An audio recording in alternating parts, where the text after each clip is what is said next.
Je vois un voyage. Un homme qui traverse les déserts. Un guerrier. Vos chemins se croiseront.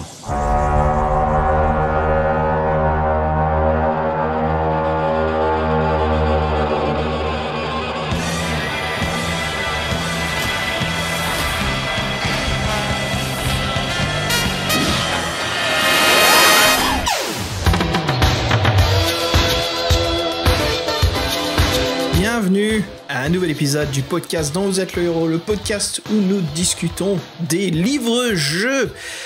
Et ben là, vous savez quoi?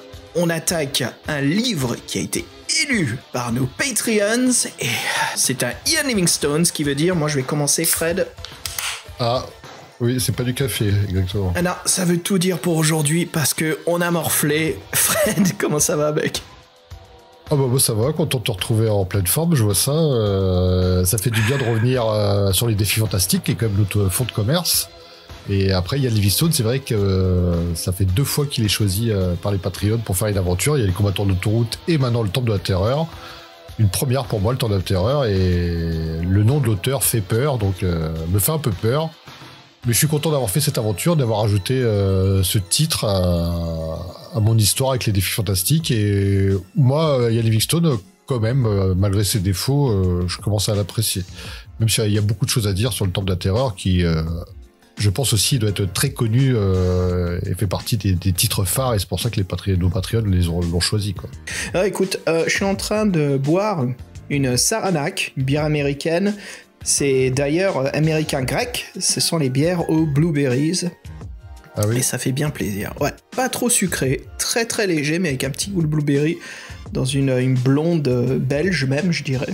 Très sympa. Écoute, ouais, ce Livingstone, il y a de quoi dire. Ce fut quand même un plaisir à la lecture. Voilà, beaucoup de choses en plus à raconter. Mais commençons comme d'habitude. Fred, tu veux nous faire une mini intro un petit peu sur ce One True Path ? Oui, c'est ça, le Temple de la Terreur. Qu'est-ce que c'est? C'est le One True Path, ce fameux parcours où l'on prend un mauvais paragraphe à un moment et c'est l'échec assuré. Le Temple de la Terreur fait donc partie de ces grandes galères. 400 paragraphes pour un livre qui n'est pas tombé dans les oubliettes et a été édité plusieurs fois en France dès l'année 1985. Sur le podcast, on adore les capsules temporelles, alors avant de nous plonger directement dans ce temple de l'effroi, de la terreur de Yann, le perfide, venant d'un perfide Albion, qu'est-ce qui s'est passé en 85 et plus précisément dans le monde des jeux vidéo? Et je pense que tu es assez calé pour nous dire ce qui a pu frapper cette année-là, mon cher Xa. Mais ouais, laisse-moi mettre un petit coup de mixtape là en arrière-plan. Allez hop, tiens, elle a l'air bien celle-là. Ouais, 85. Bah Fred, je peux t'évoquer immédiatement un jeu Nintendo qui était aussi sur PC aussi, qui s'appelle Déjà Vu. Alors le titre américain complet c'est Déjà Vu, A Nightmare Come True, ce qui traduit en français c'est un cauchemar devenu vrai.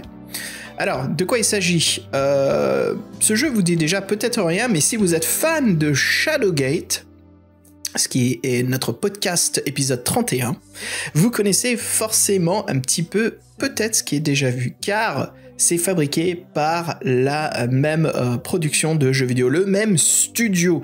Il reprend la même interface de jeu avec les verbes utilisés, prendre, frapper. Donc qu'est-ce que c'est son interface? Pour ceux qui ne connaissent pas, c'est une fenêtre qui nous montre un petit peu le lieu où nous sommes, avec une flèche, une souris que nous contrôlons avec le pad sur Nintendo ou avec notre mouse sur le PC.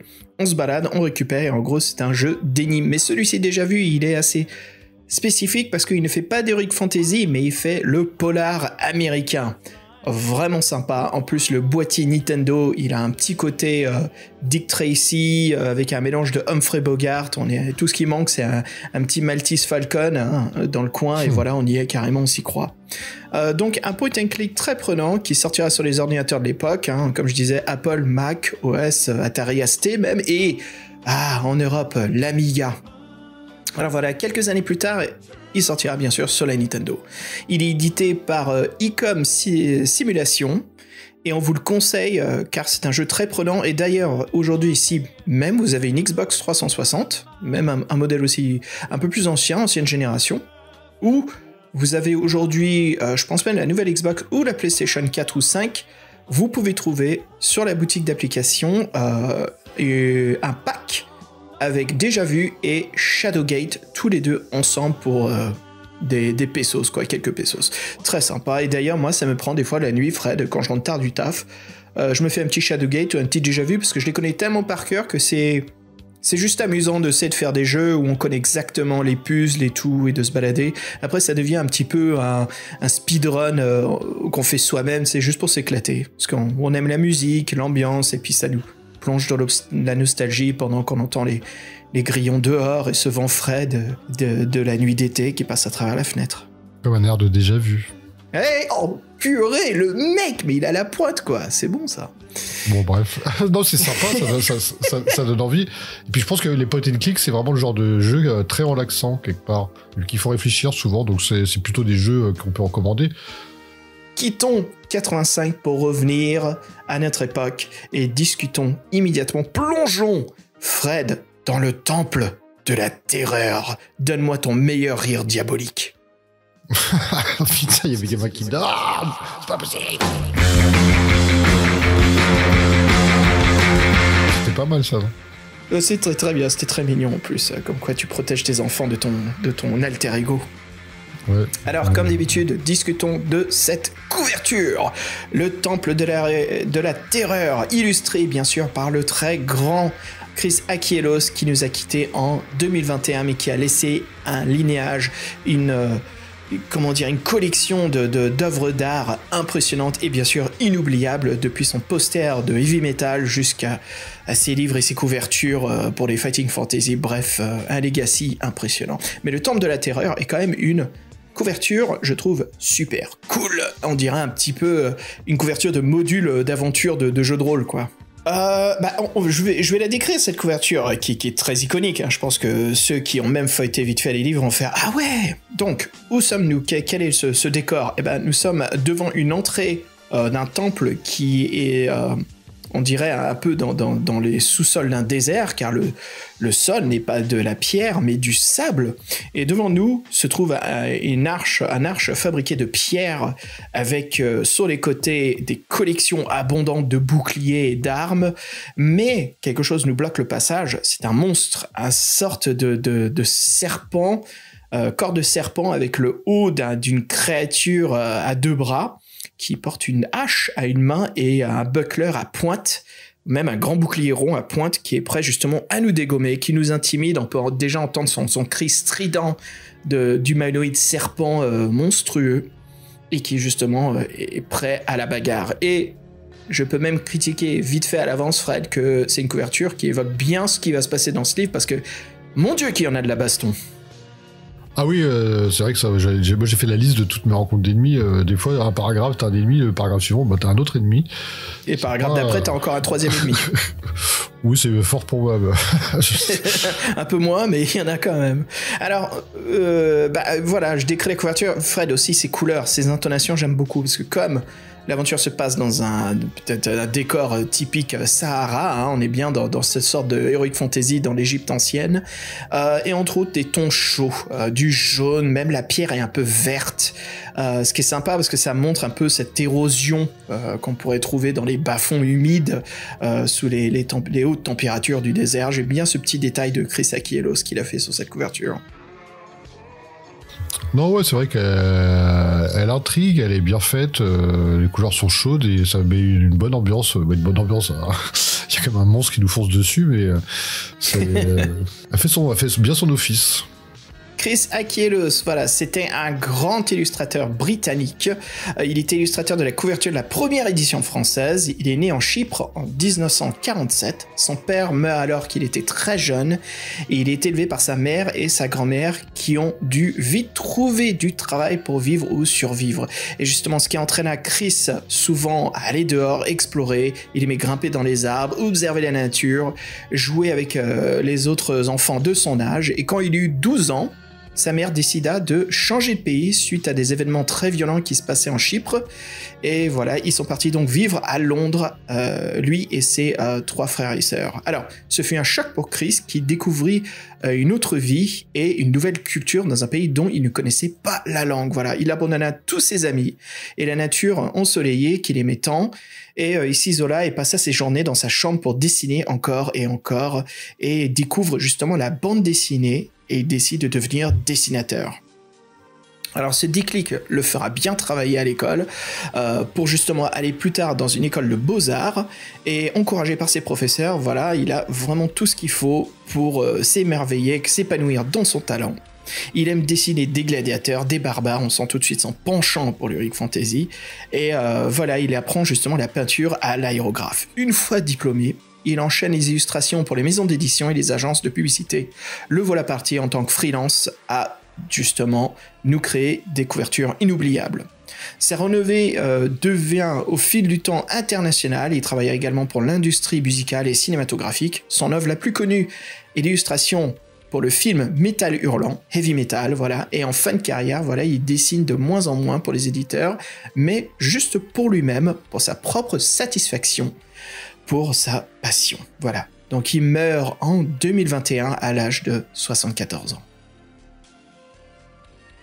Oui, on a déjà parlé de lui, Chris Achilleos, mais je vois que Fabien nous a toujours encore une fois trouvé des infos croustillantes, et on le salue d'ailleurs, Fabien, qui est Salut souvent Fabien. avec nous. Ouais, qui est souvent avec nous, mais en ce moment. Donc, tu nous manques, Fabien. Bisous, bisous.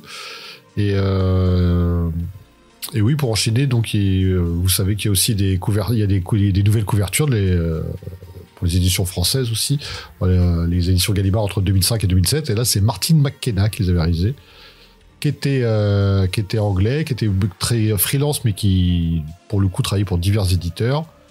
Dès les années 80, il s'est fait remarquer par l'équipe de... Quoi ? Attends, j'arrive pas à lire. White Dwarf ?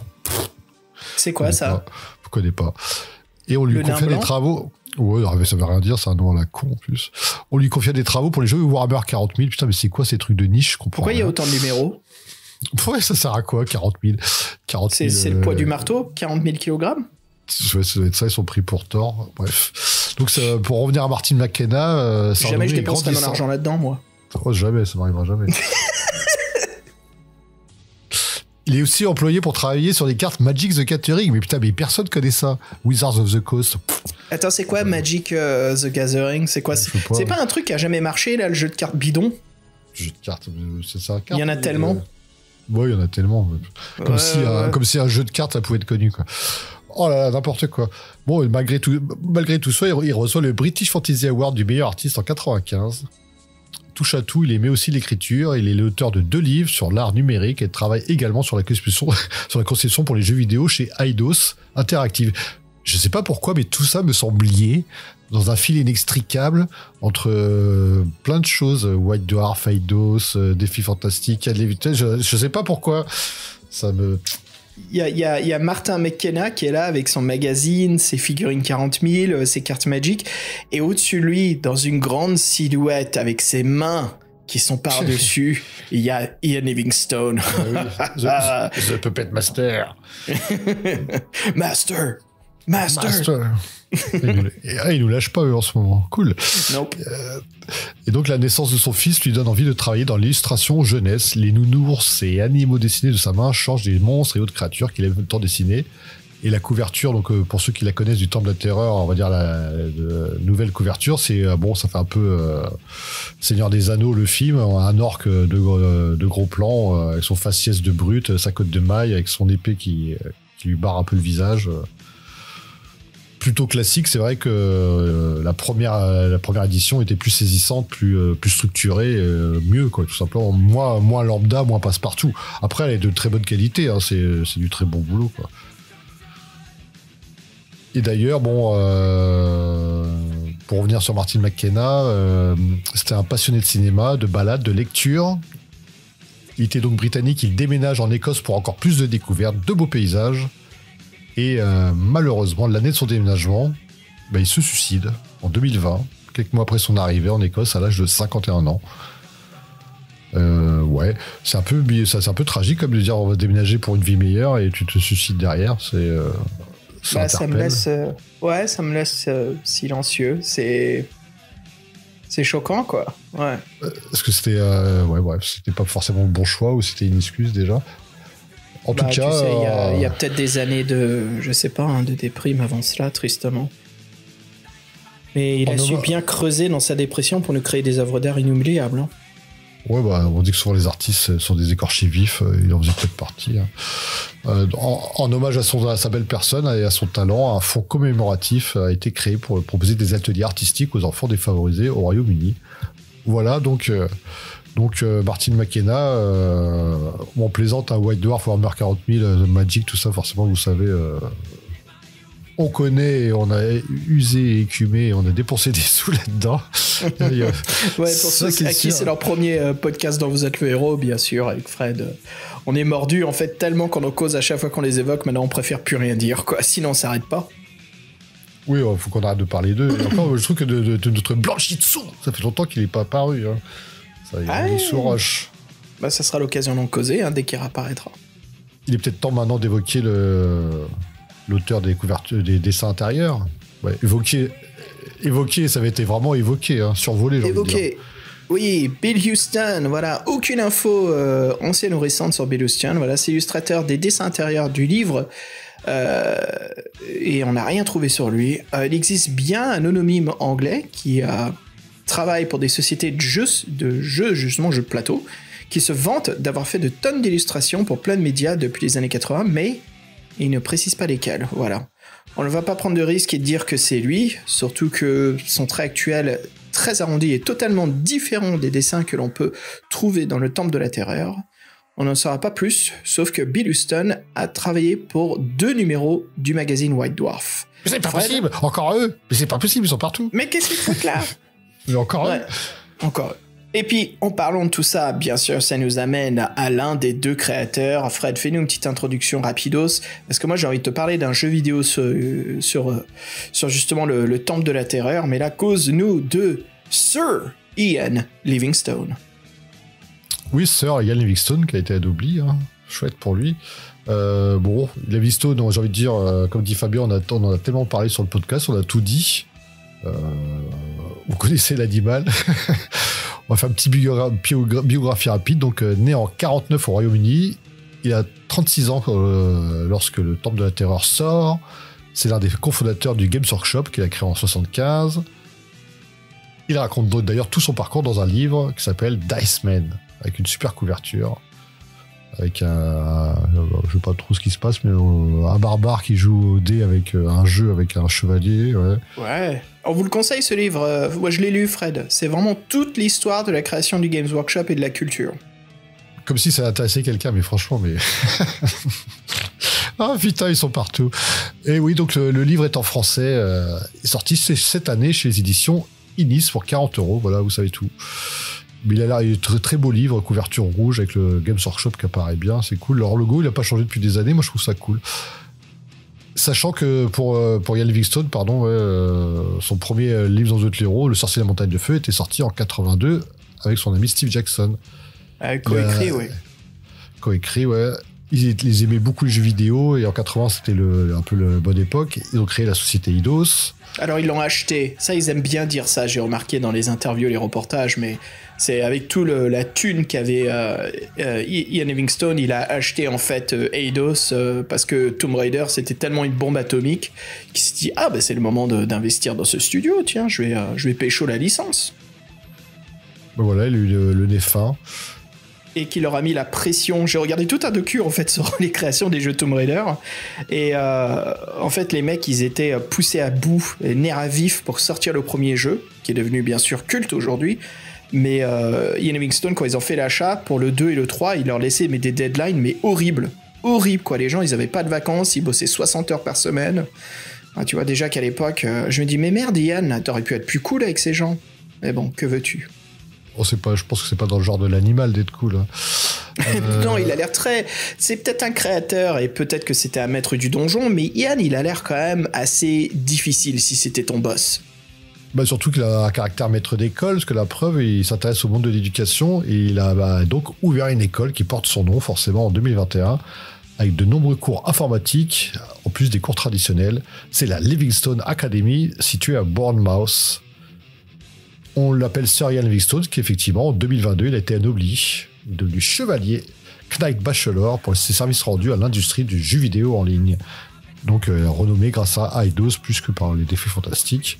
Ouais, même s'il fut difficile comme boss, c'est pas facile, ils ont quand même pas mal innové, ils ont su justement ce qui allait marcher, il avait quand même l'œil en fait pour la créativité. Ça, c'est clair que c'est sûr qu'il n'y a rien à dire. Et puis Fred, je peux te causer un petit peu de l'adaptation. Je crois que c'est Amstrad. Non, c'était ZX Spectrum de Temple de la Terreur. Ouais, ça bave, il semblerait. Ça bave un peu. Comment ça bave un peu? Non, c'est moche. Bah écoute, si on pouvait jeter des dés sur des points d'endurance et de réussite sur la vie de Ian Livingstone, on aura sans doute 6 à chaque fois, sauf peut-être pour l'adaptation en jeu vidéo du Temple de la Terreur, sorti en 87 pour le marché anglais. Une adaptation du livre est faite en jeu vidéo, voilà, avec des graphismes de l'époque, les sons à l'ancienne de la ZX Spectrum. Voilà, tout est de l'époque. Le jeu ne marquera pas les esprits, hélas, hein, très peu. On en parle, on trouve. Je crois qu'il y a un let's play sur YouTube, mais voilà, c'est quand même des trucs un petit peu oubliés, pas aussi amusants, pas aussi bons. On dirait que c'est un petit peu. Le livre est sorti. Allez, on se fait vite fait du cash, on sort une adaptation vite fait, bien fait. Mais l'idée est quand même bonne, je trouve. Je pense que, surtout aujourd'hui, sur les plateformes Steam et compagnie, avec tous les livres narratifs, hein, beaucoup plus de livres dont vous êtes le héros interactif, je pense que ces adaptations mises à jour seraient super amusantes.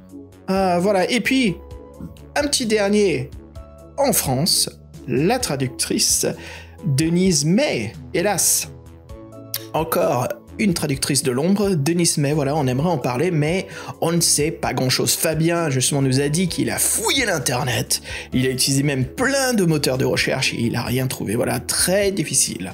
Peut-être que les livres n'ont pas dû lui plaire, et elle n'a pas mis du tout ça sur son CV, qu'on en sait. Peut-être qu'elle les a trop lus, et maintenant elle est perdue dans le monde, comme si c'était Myst. Mais voilà, c'est la traductrice du Temple de la Terreur. Elle commence la traduction dans les années 70, et elle sera très active dans les années 80. Son travail représente plus de 50 traductions de livres, essentiellement des polars. Qu'est-ce qu'elle est devenue? On n'en sait rien. Voilà, mystère, boule de gomme. Fred, petite question de Fabien. Fabien recoucou, mais qui nous demande, voilà, quelle est la création du Ian Livingstone que nous préférons le plus, toi et moi? Livre, jeu vidéo ou autre chose? Qu'est-ce que tu préfères le plus de Ian Livingstone, Fred? Difficile à dire. Déjà, j'ai pas tout vu, mais moi, je vais dire, il y a dans Livingstone qui me déplaît pas trop, il y avait le combattant d'autoroute. Voilà. Et c'est ce que j'allais dire. C'est dingue, mais... Et écoute, je m'avance un petit peu trop parce qu'on n'a pas tout couvert. Il nous reste quand même l'épreuve des champions et bien sûr les sombres cohortes. Ah, mais celui-ci, il a l'air sympa, par contre. Ouais.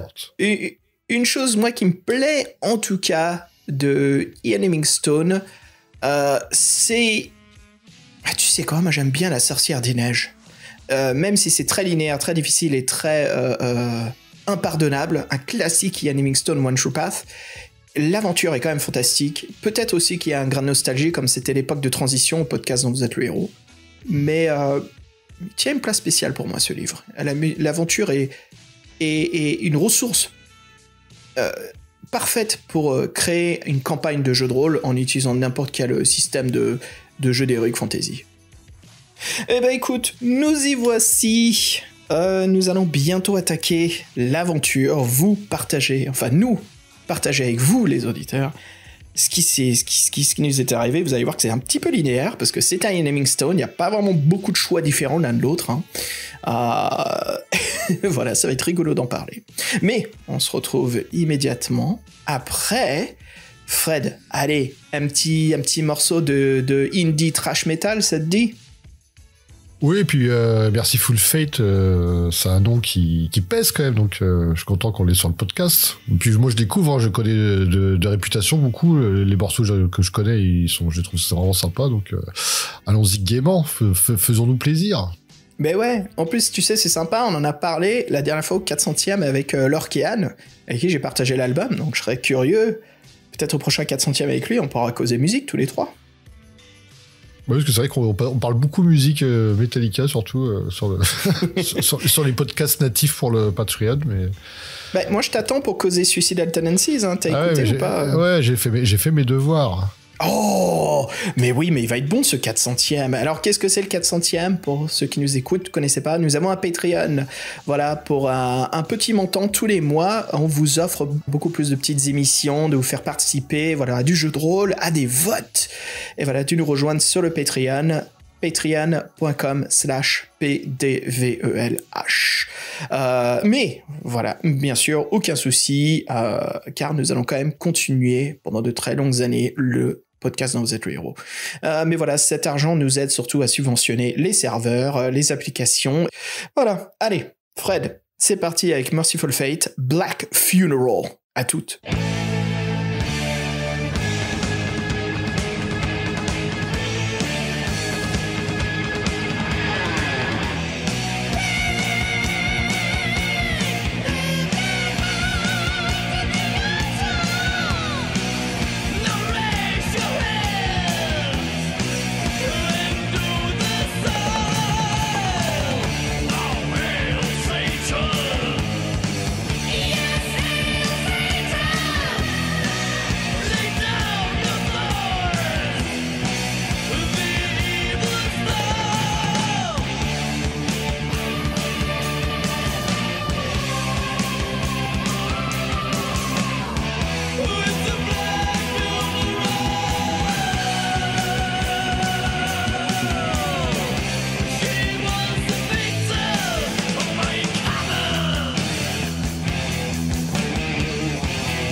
Fred, attends, par ici, il y a une porte dérobée.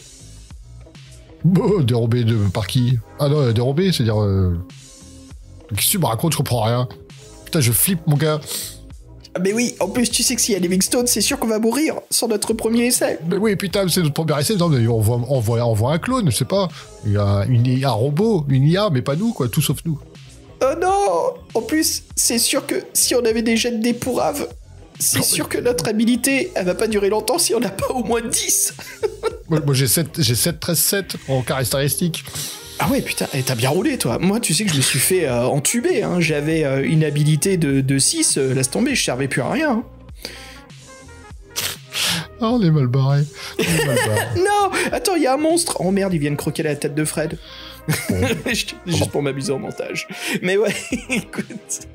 Alors voilà, nous sommes dans le donjon sous les sables de ce grand désert d'une prêtresse où bien sûr nous cherchons un ennemi, blablabla. Il se passe pas mal de choses, mais de quoi il raconte Xav? Mais Fred, amène-nous de la lumière, éclaircis-nous sur ce synopsis. Oui, c'est toujours bien pour ceux qui ne connaissent pas l'aventure ou ceux qui l'ont fait il y a longtemps, le synopsis du Temple de la Terreur. Le sinistre Malbordus est arrivé au fait de sa puissance. Mais pour rassembler l'armée qui lui permettra de réduire votre pays en esclavage, il lui faut accomplir une dernière épreuve. Retrouvez les 5 statuettes de dragons qui se sont cachées depuis des siècles dans la cité perdue de Varos, dans le désert des crânes. Votre mission consiste à atteindre Varos avant Malbordus et à détruire le statuette qu'il recherche. Mais prenez garde, chacun de vos pas peut vous mener à votre perte. Voilà, c'est une espèce de course contre la montre, contre le grand méchant du monde qui veut tout détruire.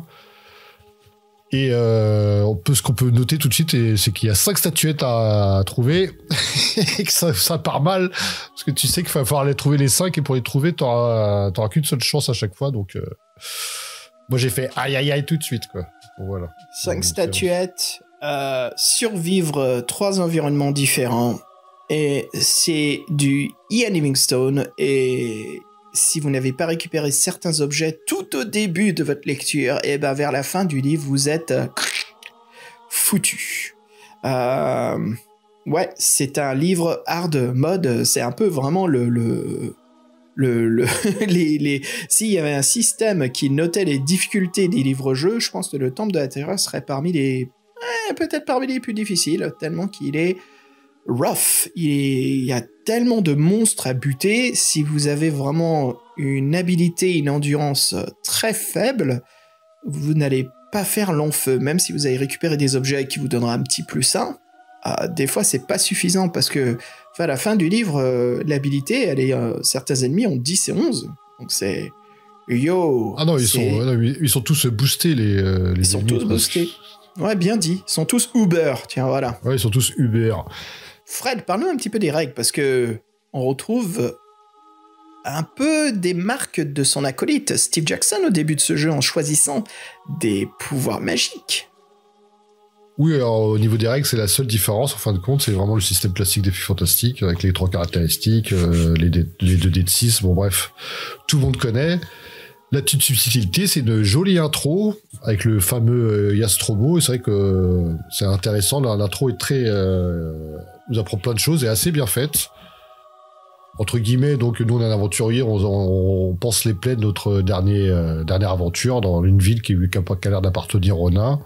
En fait, c'est... excuse-moi si j'interjecte, tu l'avais pas lu, toi, mais en fait, Ian Livingstone reprend un petit peu ses précédents livres, parce que c'est la ville où se trouve la forêt des malédictions, le 3e défi fantastique, où justement nous sommes envoyés pour récupérer un marteau magique, si je me trompe pas. Voilà, on rencontre aussi Yastromo. Et puis bien sûr, on va rencontrer des pirates qui viennent d'un autre Ian Livingstone qu'on a fait ensemble, mec, la Cité des voleurs, au port de Black Sand. Ouais, c'est chaud, il était chaud celui-ci.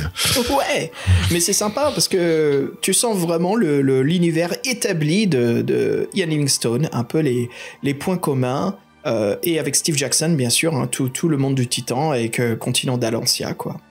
Et pour en revenir donc au pouvoir, il y a une liste de 10 pouvoirs, on dirait. On peut en choisir 4, c'est sympa, qui sont enseignés donc par Yastrobo. Oui, donc l'histoire, c'est que Yastrobo il est au courant par sa corneille, je sais pas quoi, que des plans de Malbordus. Et donc il va en ville pour demander à ce qu'un héros se lève et s'oppose à lui. Et par nous, il y a personne qui lève la main. Donc on y va, et puis on est l'élu, et Yastrobo nous aide un peu quand même, il est sympa, donc il nous apprend des pouvoirs magiques. Pas trop, parce qu'on est un peu limité. Donc sur la liste de 10, on peut en avoir que 4. Donc pour vous la faire courte, c'est des pouvoirs assez communs, connus. Ouverture des portes, sommeil de la créature, flèche magique, langage, lecture des symboles, lumière, feu, saut, détection des pièges et création d'eau. Vous voyez, donc une liste assez large, un panel assez vaste, mais quand même des trucs assez classiques. Et moi, j'adore quand on fait ce genre de trucs, c'est comparer ce que t'as pris, ce que moi j'ai pris. Sachant que pour le coup, en fait, la particularité des pouvoirs, c'est que pour les utiliser, vous devez utiliser des points de vie, des points d'endurance. Souvent, c'est 1 ou 2 points d'endurance. Moi, ceux que j'ai pris, je sais pas s'il y a plus, c'est possible. Je sais pas. Et donc, moi, pour te la faire courte, j'ai essayé d'être un peu utilitaire. Donc, j'ai pris lecture des symboles, détection des pièges, flèche magique et ouverture des portes. Et flèche magique, c'est assez puissant parce que quand on peut l'utiliser, c'est mortel contre toutes les cibles présentes dans le combat. Pour 2 points d'endurance, c'est quand même sympa. Bah ouais, parce que c'est les dégâts que te font un ennemi quand il te tape. Moi, je suis mort plein de fois, en fait, Fred, à la lecture, donc j'ai appris exactement quoi prendre pour pouvoir réussir à obtenir la fin du jeu. Donc, il me fallait sommeil de la créature, les détections des pièges, création d'eau et ouverture des portes. D'accord, j'en ai 2, quoi. J'ai pris saut, je crois que j'avais pris une fois saut et après j'ai enlevé détection des pièges. Ouais. Mais saut, ça a été très pratique pour que je puisse trouver justement ces petites statuettes, les 5 qu'il faut que l'on trouve, ces petites statues de dragons. Alors, on peut causer vite fait un petit peu de pourquoi on est là, pourquoi on nous envoie, qu'est-ce qu'il faut faire exactement. Parce que même le synopsis, c'est pas exactement ce qui se passe, quoi. Disons que c'est un peu... Le scénario était... Bon, il est pas difficile, mais c'est un peu le bazar, je trouvais, moi. Bon, en fait, il y a un mec inconnu qui s'est levé en secret et qui a une espèce de rite initiatique pour prendre les... En gros, on leur dit, tu vas être le général de notre armée, mais il faut que tu prouves ta valeur. Et ta valeur, c'est récupérer, c'est une épreuve. Donc, c'est récupérer ces 5 statues. Et heureusement que les animaux ont communiqué à Yastrobo la nouvelle et que ces plans vont être déjoués au dernier moment par le premier venu, c'est-à-dire nous. Et tout simplement, on doit récupérer les statues avant lui. Dans cette forteresse oubliée, forteresse de la terreur. Voilà, donc c'est seul un héros un peu innocent se lancerait dans l'aventure, mais bon, on le fait, ouais, quoi. On se balade en fait parce que la première partie de ce livre, on va le voir, c'est un peu l'aventure. On commence la ville des nains là, de la forêt de la malédiction. On rencontre même le roi, Yastromo, on choisit, puis on part à l'aventure en prenant un bateau avec des pirates, on reviendra là-dessus. Et après, la dernière partie du livre, on se balade dans un désert. Et on trouve un temple souterrain dans le désert, et qui appartient à une déesse, en fait, ou une prêtresse. En fait, c'est un peu le squat, mais elle s'est réservée là. C'est quand même elle qui domine un peu le lieu, quoi. Le lieu où se cachent Malbordus et Malboro. Ils ont fait exprès. Malbordus, et c'était le temple de... j'ai oublié le nom de la prêtresse, qui est justement protégée par un garde du corps et tout. Lisha, merci. Mais ouais, Lisha, qui d'ailleurs, Fred, quelle est la récompense de Lisha? Quoi? J'ai pas compris la récompense de Lisha. Ah, c'est sa récompense. C'était l'une des questions à travers ce livre. Il faut savoir quelle est la récompense pour ces épreuves. C'est 300 pièces d'or. Ah oui, son concours artistique, oui, c'est 300. Ouais. 300 pièces d'or. Ouais. Voilà, donc je crois qu'on vient de faire du début à la fin. Mais ouais, revenons donc, Fred. Discutons-en. Quels sont les moments qui nous ont intéressés? Vu que j'ai un peu décrit ces pseudo-chapitres, une fois qu'on part vers Black Sound, la partie chez les pirates, il y a une auberge auquel on doit se rendre, et moi j'ai un petit moment à discuter là-dedans. En fait, on se tape avec un pirate. Mais toi, tu veux causer un petit truc avant cela ou?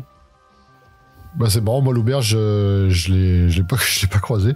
Non, moi j'ai tracé, j'ai évité les mecs dans leur embarcation, j'ai pris le pont là, vite fait, que je suis pas allé voir la fumée. J'ai vu qu'il y avait de la fumée, j'y suis pas allé.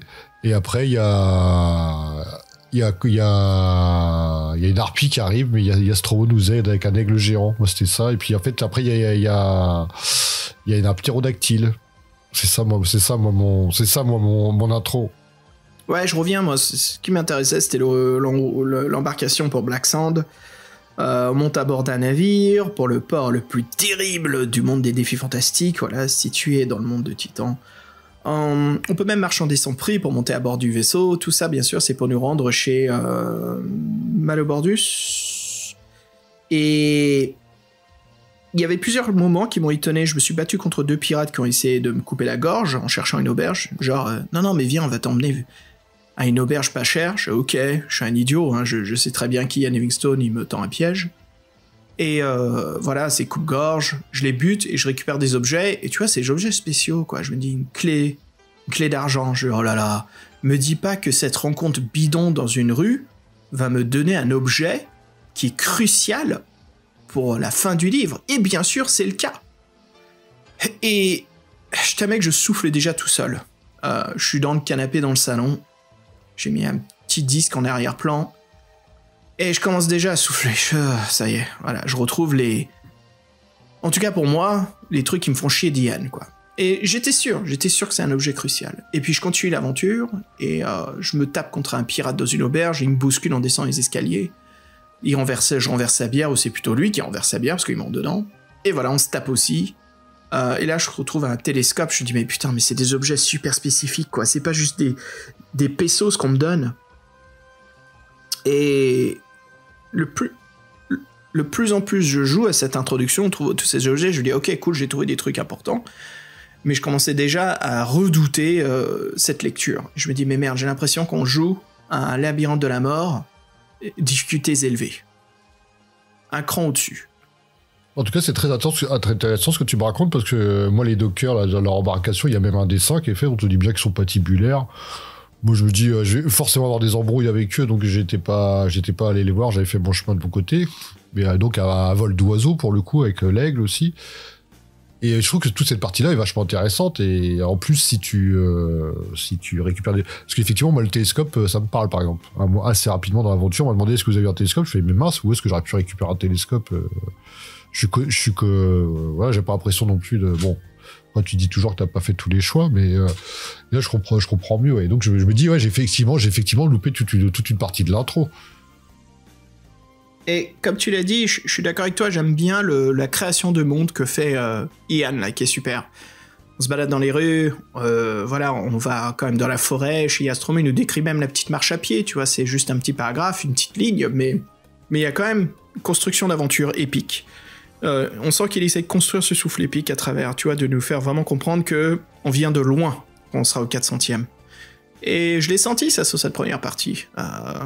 Voilà, même qu'on rencontre le roi Gillibrand des nains, qu'on se fait attaquer sur le bateau par un manowar, ça me fait penser aux Britons, tu sais, dans Warhammer classique, qui nous attaque, il me dit, mais toi t'es un pirate, toi? Je dis, non, je vous promets, je suis pas un pirate, j'ai juste payé un ticket pas cher, quoi. Et il dit, ah ouais, il s'appelle comment le roi des nains? Ah bah Gillibrand. Ok, t'es pas un pirate. Bon, ok, super, il suffisait de connaître le nom d'un roi très connu, tant mieux. Mais bon, il y a quand même, voilà, cette création d'univers. Et puis on embarque, on traverse la ville, on va dans le désert, on rencontre un nomade sur son chameau. Si on continue, nous offre une gourde, qui est cruciale pour ne pas crever. Et là, ce désert, Fred, ouais, c'est dune, hein. Ouais, un peu. Mais tu sais, c'est marrant parce que je... Un peu. T'es gentil. Oui, il y a un verre des sables et tout ça. Mais c'est marrant parce que tout ce dont tu me parles, qui sont les scènes cruciales, elles sont dès le début, comme tu disais. Et moi, en fait, je les ai loupées. Et je me demande à quel moment. Et je me demande si, en fait, toi, t'as pas suivi les traces dans le désert, c'est ça, non? À un moment où t'as une tente, où t'as des traces dans le désert, t'as pas suivi les traces? Je sais plus, parce que j'ai rencontré un nomade. J'ai oublié, mais ouais, qui m'avait offert de l'eau, je sais pas quoi. Il y a beaucoup d'objets, en fait, qui s'échangent dans le jeu. Il y a le marchand Abjoul, moi, que j'ai rencontré. Oui, mais j'ai Abjoul. pas... Ah ouais, donc si tu as rencontré lui, l'autre, je sais pas où est-ce qu'on le rencontre, c'est pas... On rencontre un marchand Abjoul, ouais, et il y a... Moi, je voulais parler de ça, parce que tout ça, voilà, comme on a discuté, on se balade dans le désert, mais au bout d'un moment, on trouve le pseudo-donjon, quoi. Avant cela, même, on se bat contre un énorme ver des sables, mais qui a un combat, mais juste ultra difficile. Ah oui, il est cheaté, le ver de sable, il est... Attends, il a 10-20. 20 en endurance et 10 en habilité, quoi. C'est un... Ah ouais. À savoir, les statistiques, c'est sur 2 dés de 6. Quand vous roulez ça, vous avez une plus grande chance d'obtenir le numéro 7. C'est juste les probabilités des dés. Donc, voilà, vous êtes déjà à 7, mais là, le verre, il est à 10. Il a déjà, quand même, il est bien gonflé, quoi. Je te jure, dans ce jeu, Fred, si t'as pas 10, 11, 12 en habilité, tu vas pas loin. D'ailleurs, en parlant d'aller loin... Il y a peu d'adversaires qui ont moins de 8 en... Ils ont 8, 9, 10, 11... Ouais. Non, peut-être pas 11... Mais ils sont balèzes. Et il y a beaucoup de combats où il y a 2 ou 3 personnes, quoi, l'un après l'autre. Ouais, puis des fois ils sont plusieurs, il y a les hommes rats, les lucioles, les gardes-squelettes, les squelettes dorés qui vont tour par deux.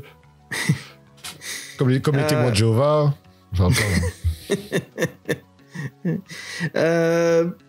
Donc voilà, on apprend que notre but c'est de trouver 5 statues de dragons et les défoncer. Ok. Est-ce que, je me souviens pas moi de ma lecture, mais comment on est arrivé dans ce temple? Ah bah tu marches dans le désert et puis à un moment d'ailleurs tu commences à galérer si t'as pas d'eau, tu souffres de la soif quoi. Ça n'a pas le pouvoir création d'eau. Moi c'est marrant, j'ai fait des rencontres avec des ennemis plutôt, des bêtes, mais j'ai pas croisé ton nomade avec sa gourde, j'ai croisé le marchand, j'ai acheté pas mal de babioles quand même, j'avais pas mal de pièces d'or, je me dis bon je suis sûr que ça me sert à rien, je vais acheter des conneries. Et après une nuit difficile, bah, tu tombes sur la cité de Vatos. Ok, ouais, ça me revient, ouais.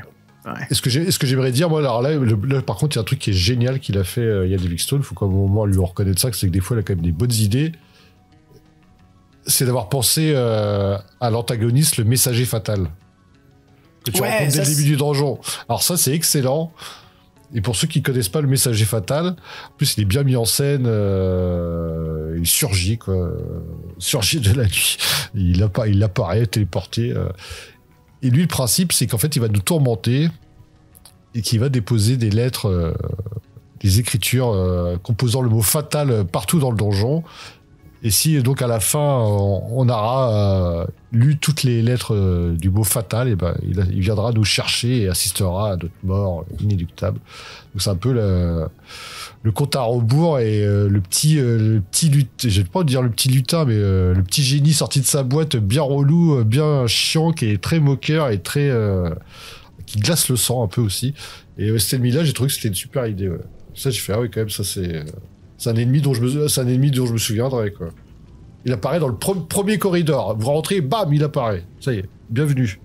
Ouais, ça faisait penser à la difficulté d'Ian Livingstone, parce qu'on doit chercher des dragons.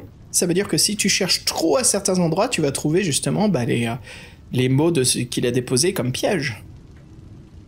Est-ce qu'on peut revenir d'ailleurs là-dessus, parce que comme tu disais, t'es obligé de fouiller pour essayer de trouver des dragons. T'es obligé pratiquement de fouiller constamment. Et en fait, c'est ça. Tu vas te faire couiller parce qu'il y a des pièges. Tu vas te faire couiller parce que, en fait, il y a une lettre du messager fatal qui va apparaître. Tu vas te faire, et en fait, des fois, tu t'oses plus fouiller. Non, mais il y a aucune logique. C'est complètement tordu, pervers. Une fois ça marche pas. Une fois c'est une couille. Une fois c'est rien. Une fois c'est un bonus. Une fois, t'es complètement perdu. Tu peux pas t'y attendre. T'es obligé de faire. Et moi, ce que j'ai trouvé pervers avec le messager fatal, c'est que bon, on cherche des informations, parce que le Malbordus, on le connaît de nom, mais en fait, on l'a jamais vu, on sait même pas à quoi il ressemble, on sait pas où il est, en fait, il est là, mais il est pas là, quoi. Et donc, on cherche des infos sur lui, et il y a une scène où il y a un dessin d'ailleurs, où il y a un mec qui se fait torturer, et on peut aller à son secours. C'est un mec qui travaille entre guillemets, un serviteur de l'Isha, là, et le mec peut nous donner des informations. Si on ne s'avait pas vu Malbordus, il fait ouais, j'étais caché dans la salle du trésor, et là il y a un mec qui est apparu et qui a caché quelque chose dans un coffre. Je fais oh, c'est trop cool, ça se trouve le mec il a récupéré ses statuettes, et toutes les statuettes qu'il a récupérées vont être dans un coffre. Je fais ouais, super, l'info, trop bien. Plus tard, t'arrives dans la salle du trésor, on te dit ouais, vous voulez ouvrir un coffre? Ah ouais, putain, je vais l'ouvrir ce coffre. Et c'est le messager fatal en fait qui vous a laissé une lettre. Et j'ai fait, il y a Livingstone, t'es un enfoiré. En plus, il te dit dans sa description quand tu ouvres le coffre que tu es fou de rage. Il se marre lui-même. En fait, il décrit la réaction de ton personnage, mais en fait, il décrit ta réaction. Il se fout de ta gueule. Toi, il disait ah tiens, je t'avais bien foutu à l'envers. T'y croyais? Bah non, tiens, là, je t'ai couillé. Là, tu t'es pris le L de fatal. Bien fait pour ta tête. Non, c'est alors là, je me suis dit quand même, cet auteur. Il est un petit peu sadique. C'est pas possible de laisser des indices pareils et que ça amène à un truc aussi désagréable pour le joueur. En fait, c'est retourner presque les règles des livres dont vous êtes les héros, quoi. C'était pas sympa, ça. Bon, bref, sinon, l'ennemi est super bien trouvé, quoi. Et à chaque fois qu'il apparaît, on n'est pas content, quoi. En fait, il apparaît pas, c'est ses lettres qui apparaissent, mais... Oui, c'est ses lettres. C'est vraiment difficile. Hein. Je les ai trouvés, moi, les 5 dragons, Fred. J'ai même noté comment les trouver, et c'est... Je suis désolé, moi j'ai vraiment du mal avec ce livre. Parce que c'est encore une fois, s'il y a Ian qui fait...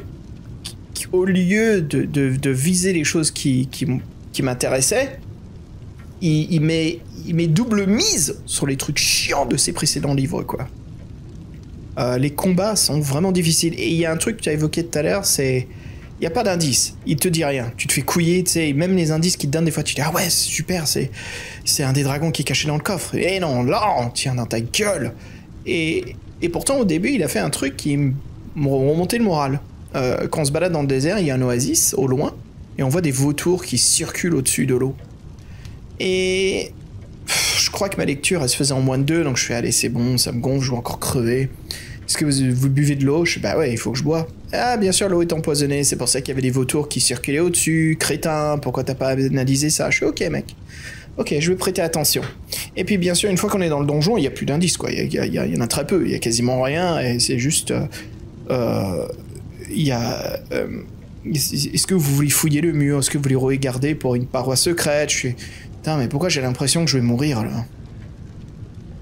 Et c'est dommage qu'il n'y a pas des indices qui sont donnés par des précédents personnages où on trouve des notes ou des parchemins qui peut nous donner des indices pour fouiller certaines parties du donjon. Tu vois, il dit dans la salle des tapis, regarde l'œil du phénix. Et tu trouves une salle des tapis, tu dis ah ouais, attends, il faut que je trouve une option pour observer le tapis du phénix, quoi.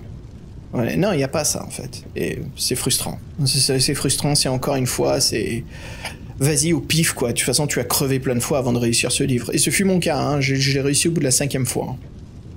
C'était vraiment pas facile. Et c'est une très très lente aventure Ian Livingstone, hein.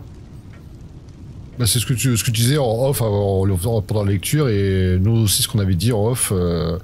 Vous connaissez de toute façon son podcast. Moi, je prends toujours à gauche. Toi, tu prends toujours à droite.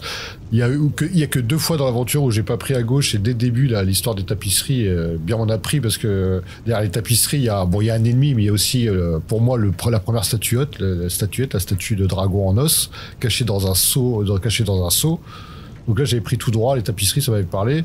Et la seconde fois où je suis pas allé à gauche, c'est devant il y a un dessin, le golem de pierre avec son marteau. Alors là, c'est pareil. Tu rencontres un mec, un chevalier, là, qui est mourant, qui s'est fait éclater. Tu dis, ah, qu'est-ce qui se passe? Il fait, ah, méfiez-vous de l'ombre, je sais pas quoi, le squelette en argent est encore là, ici. Oh. Et après, donc, t'arrives devant le golem, et donc, t'as un dessin. Et moi, ils te disent, est-ce que vous voulez passer à gauche ou à droite? Je me dis, là, je sais pas pourquoi, à gauche, je le sens pas, je vais prendre à droite, tout va bien. Dans une relecture, je vais à gauche pour me marrer. Et à gauche, forcément, le mec s'anime, gros ennemi. Il a combien déjà, le golem de pierre? Il a... je sais plus, il est balèze.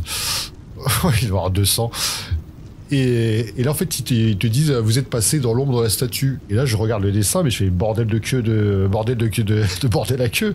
Dans le dessin, l'ombre, elle est devant la statue. Il n'y avait pas de gauche ou de droite. Donc, pourquoi faire un indice? Même l'indice, il sert à rien. Oui, pourquoi faire un indice du mec? Et en plus, après, le texte parle d'un truc et le dessin le respecte pas. Donc vraiment, c'est pas possible. On se fout de nous. Tout ça pour nous tromper. En fait, c'est a posteriori que tu comprends que le mec, il parlait d'un indice de cette statue. Bref, c'est d'un niveau de perversité. J'exagère un peu, mais je me dis, mince, putain, mettez-vous raccord, les gars. Et pour le coup, ça fait pchit, je trouve. Et donc, pour en revenir, en prenant toujours à gauche... on trouve que 3 statuettes. Donc c'est pas la bonne méthode. Sachant que j'avais galéré, j'avais quand même noté certains paragraphes où il y a vraiment des choix de gauche, droite, tout droit. Il n'y en avait pas tant que ça en fin de compte. Et en faisant donc une relecture en partant de ces paragraphes-là, j'ai retrouvé une 4e statuette. Et donc, pour être franc avec vous, je n'ai pas trouvé la 5e. Et de toute façon, on s'est dit, c'est pas si grave, parce que c'est tellement linéaire que de toute façon, j'aurais fait la même chose que Xav. Donc je vais être comme vous les auditeurs, je vais quand même découvrir la fin de l'aventure pendant l'épisode. Donc ouais, comment les trouvent les statuettes, c'est un peu oui, la pure chance en fait. Hein. Oui, c'est pure chance. Ouais, moi ça m'a... Ah, mon dieu, ça m'a gonflé. Je les ai notés comment je les ai trouvés, et à chaque fois c'est nawak, quoi. La toute première qui est un peu importante pour l'aventure. Je rentre dans une salle, je découvre un géant 1000 pattes avec au-dessus de lui un seau qui pend du plafond par une corde.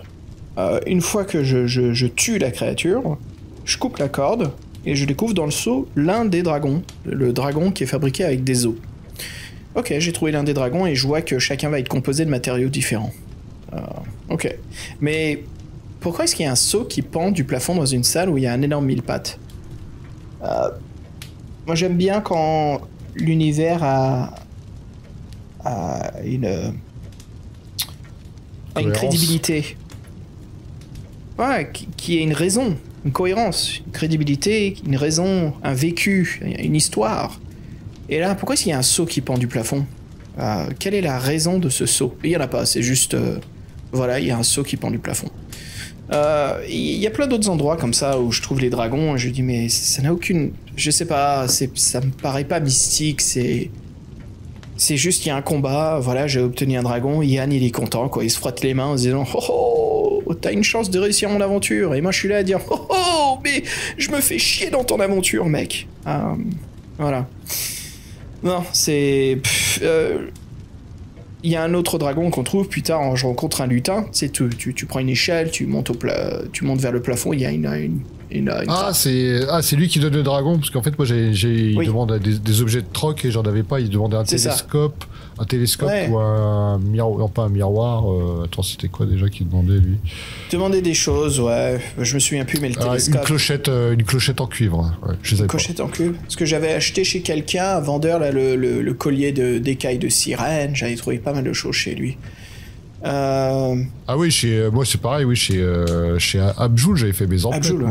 Ah bah il te donne des trucs, ça te sauve vers la fin du jeu. Hein. C'est encore une fois, c'est one true path quoi. Si t'achètes pas, si tu trouves pas, t'es baisé. Et justement, ce lutin, je troque, voilà. Puis tu vois qu'il a peur, mais il t'explique, il dit mais non en fait c'est pas un donjon, tu vois, c'est plus comme un sorte de souterrain qui est vécu. Il y a plein de cultures différentes. Je dis ok c'est sympa. Et ça c'est quand même un truc qui m'a plu dans Steel Livingstone, c'est que ce donjon est utilisé, mais encore une fois on retrouve ces détails comme je disais précédemment qui n'ont aucune raison d'être. Donc il danse sur les deux pieds, enfin il danse, comment on dit, il sait pas sur quel pied danser. Et donc on troque, voilà, il veut son télescope, je lui donne, et il me l'échange pour un deuxième dragon, le dragon de cristal. Ok, super. C'est celui-ci que j'ai pas trouvé. Ouais, donc, ouais, et c'est là où tu vois, je commençais à m'énerver en lisant, mais c'est cet énervement qui me fait souffler, parce que c'est... Je le vois venir ton livre, Yann, je le vois venir. Ce télescope, encore une fois, il vient du pirate tout au début de l'aventure. Oh là là, mais voilà, si je le rencontre pas, je le bute pas, je fais pas ce qu'il faut, bah je suis baisé quoi. Et ça m'énerve que c'est la seule façon de faire.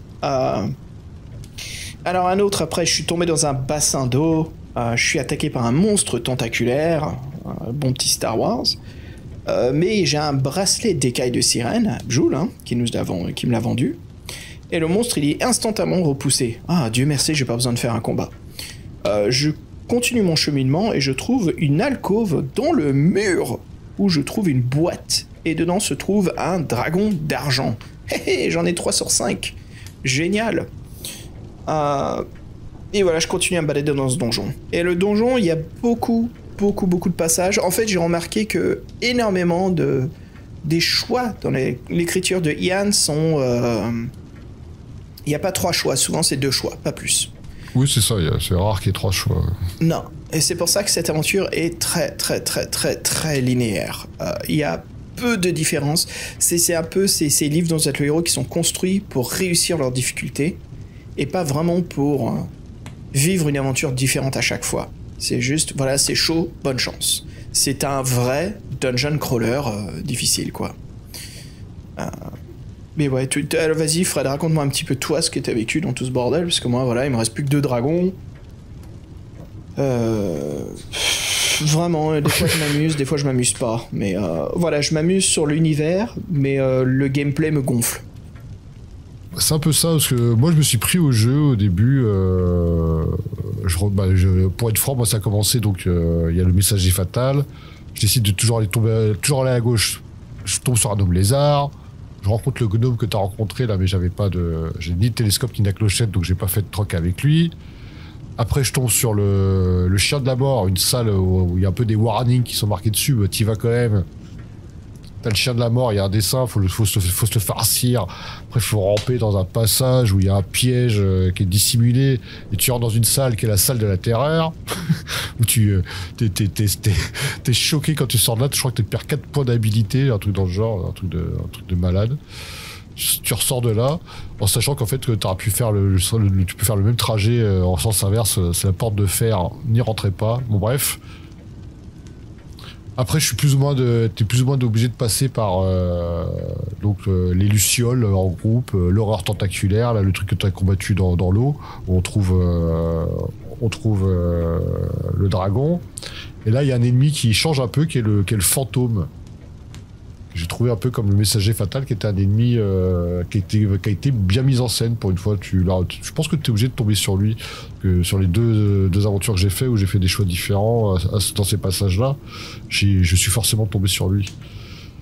Il y a un mec qui te répond pas, il se retourne, en fait, il essaie de te glacer avec son regard, et même quand tu le combats, en fait, t'as aucune chance, il te saisit le bras et il te fait perdre des points de vie, puis il part, quoi. Ça te parle pas, non? Ça me parle absolument, ouais. Et juste après, il y a une petite scène de vie qui donne un peu d'animation à ce donjon, c'est qu'on rencontre un des artistes parce qu'on disait, il y a une l'énigme sur les prix de la déesse Lisha là, pour le prix artistique. En fait, il faut savoir qu'il y a des artistes qui sont là pendant 6 mois, je crois, qui doivent créer la meilleure œuvre possible. Le gagnant, c'est 300 pièces d'or. Les perdants, ils perdent la vie. Sachant que bon, c'est un culte qui sacrifie des gens. On peut même se faire sacrifier dans l'aventure si on porte un anneau. Bon, bref, c'est des fous furieux. Et là, c'était marrant, ces petites touches. Il n'y a pas que des monstres, il y a aussi des gens qui ont leurs propres occupations. Ce qui est intéressant, c'est si on veut l'attaquer, ce mec-là, c'est assez expéditif. C'est qu'en fait, il est protégé par un sort afin que les monstres ne l'embêtent pas pendant son travail. Donc, en fait, on s'auto-plante notre épée dans le bide et on meurt. Je trouvais ça assez expéditif de Ian Livingstone de dire « Ah ouais, tu veux vraiment faire ça ? Bah tiens, punition. » Après, il y a peu de raison de le faire. Non, mais je me prenais au jeu, je suivais, je trouvais que c'était bon, sans être original, ça tenait la route. Et après, c'est cette accumulation d'ennemis, de couloir à gauche, couloir droit. Si tu oses, tu prends une lettre du messager fatal. Si tu oses, tu prends un coffre empoisonné. Si tu restes, quand t'as battu l'ennemi, bah en fait, c'est de la vapeur qui est de l'acide. En fait, tu sais plus sur quel pied danser. Et oui, t'es obligé d'y aller à tâtons, pure chance, pur hasard. Et c'est un peu gonflant, parce que même des fois, tu fais un truc, donc t'es dans un donjon. Faut que tu te farcisses le bourreau, qui est quand même balèze. Tu vas délivrer le mec, tu fais une bonne action, tu le questionnes un peu, il te donne une info, tu dis putain, ça y est, ça c'est une info pour avancer dans l'aventure, ça va être génial. Et non, c'est la scène dont on parlait tout à l'heure, c'est la salle du trésor et le messager fatal qui est dans ta face, quoi.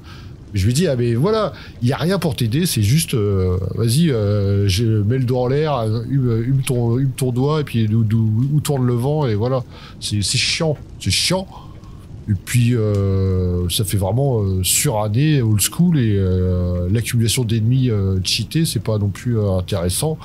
Franchement, si je compte, j'ai pas compté ceux de ma lecture, mais 3, 6, 9, 12, 15, 18, vous êtes à plus de 20 ennemis, sachant que je suis même pas allé arriver à la fin de l'aventure, quoi. C'est too much. Ah oui, détail complet, on a droit à une potion avant le début de l'aventure, 2 potions. Ouais, j'ai zappé ça. Oui, c'est pour bref. Je pensais à la prêtresse, la Lisha, qu'on rencontre à la fin. Et j'étais en train de penser à Dune. Et Dune, c'est sorti en 84, le David Lynch. Et ce livre est sorti en 85. Et je pense que Ian Livingstone, ça a dû le marquer, parce qu'il y a des vers de sable au début, on se passe dans le désert. Il y a un monde souterrain, un peu comme les Siege. Les Siege. Et Lisha, quand tu la rencontres, elle, c'est un peu comme Dune, c'est quand Paul Atreides se bat contre Feyd-Rautha, l'un des neveux.